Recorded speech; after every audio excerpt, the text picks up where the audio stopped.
ایسے 5 لوگوں کے بارے میں جنہیں نیند نہیں آتی۔ ایک، جو کسی کے قتل کا ارادہ کرتا ہو، قرآن پاک میں ارشاد ہے۔ ترجمہ: اور جو شخص کسی مسلمان کو جان بوجھ کر قتل کرے تو اس کی سزا جہنم ہے، جس میں وہ ہمیشہ رہے گا، اور اللہ اس پر غضب نازل کرے گا اور لعنت بھیجے گا، اور اللہ نے اس کے لیے عذاب تیار کر رکھا ہے۔ ترجمہ: اسی وجہ سے ہم نے بنی اسرائیل کو یہ پیغام لکھ دیا تھا، جو کوئی کسی کو قتل کرے، جب کہ یہ قتل نہ کسی اور جان کا بدلہ لینے کے لیے ہو اور نہ کسی کی زمین میں فساد پھیلانے کی وجہ سے ہو، تو یہ ایسا ہے جیسے اس نے تمام انسانوں کو قتل کر دیا، اور جو شخص کسی کی جان بچا لے تو یہ ایسا ہے جیسے اس نے تمام انسانوں کی جان بچا لی۔ مطلب یہ ہے کہ ایک شخص کے خلاف قتل کا یہ جرم پوری انسانیت کے خلاف جرم ہے، کیونکہ شخص قتل ناحق کا ارتکاب اسی وقت کرتا ہے جب اس کے دل سے انسان کی حرمت کا احساس مٹ جائے۔ ایسی صورت میں اگر اس کے مفاد یا شخص کا تقاضا ہوگا تو وہ کسی اور کو بھی قتل کرنے سے دریغ نہیں کرے گا، اور اسی طرح پوری انسانیت اس کی مجرمانہ ذہنیت کی زد میں رہے گی۔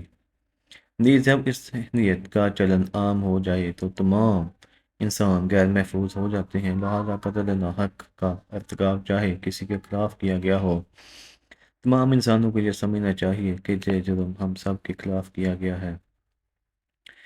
جس کے پاس مال و دولت ہو اور کسی پر بھروسہ نہ ہو، کہ ہر دور میں ایک سے بڑھ کر ایک دولت مند کرۂ ارض پر نمودار ہوا، اور گردش ماہ و سال کے بعد مٹی کا ڈھیر بن گیا۔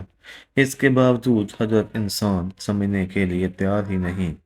دولت کی انبار پانے کے بعد صرف پیغمبر اور اولیاء ہی استقامت پر کھڑے نظر آئے، ورنہ زیادہ تر دولت نے انسان کا دماغ خراب کیا اور انسان غرور کا شکار ہوا، اور کہ یہی وہ مقام ہے جہاں پر اس کا کائنات کا اکلوتا وارث خالق کائنات حرکت میں آتا ہے، اور وہ بھی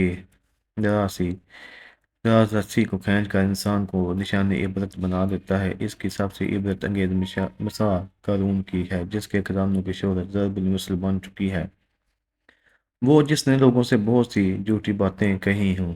تیسرا نمبر، اور لوگوں پر جھوٹے الزام لگائے ہوں۔ حدیث شریف میں ہے کہ جھوٹے گواہ کے قدم ہٹنے بھی نہ پائیں گے کہ اللہ تعالیٰ اس کے لیے جہنم واجب کر دے گا۔ جس نے کسی مسلمان کو ذلیل کرنے کی غرض سے اس پر الزام عائد کیا تو اللہ تعالیٰ جہنم کے پل پر اسے روک لے گا، یہاں تک کہ اپنے کہنے کے مطابق عذاب پا لے۔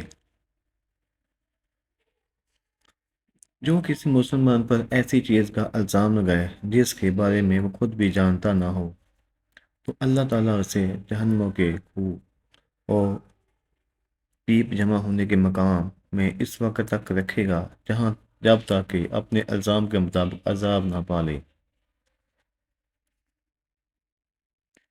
وہ جس کی ذمہ داری زیادہ ہو لیکن اس کے پاس دینے کے لیے کچھ نہ ہو۔ کائنات کی تقریب ترین اور شفاف حقیقت بھوک ہے۔ بھوک بڑی بدذات ہے۔ انسان، چرند پرند اور زیرو مخلوق اپنی بھوک کے سامنے بے بس ہو جاتے ہیں۔ یہی وجہ ہے کہ موجودہ حالات کے پیش نظر غربا اور بے سہارا لوگوں کے سامنے بھوک ایک بڑا مسئلہ بن کھڑی ہوئی ہوگی۔ بحیثیت مسلمان ہمارے اوپر یہ فرض ہے کہ ہم اپنے ارد گرد رہنے والے غربا اور مساکین کی مدد کریں، جو اللہ تعالیٰ کے ہاں سب سے زیادہ پسندیدہ عمل ہے۔ ایک حدیث میں آپ صلی اللہ علیہ وسلم نے فرمایا، یہ افضل عمل ہے کہ تم اپنے مومن بھائی کو خوشی پہنچاؤ، اس کا قرض ادا کر دیا اور اسے کھانا کھلاؤ۔ صاحب استطاعت پر واجب ہے کہ مساکین کی مدد کریں۔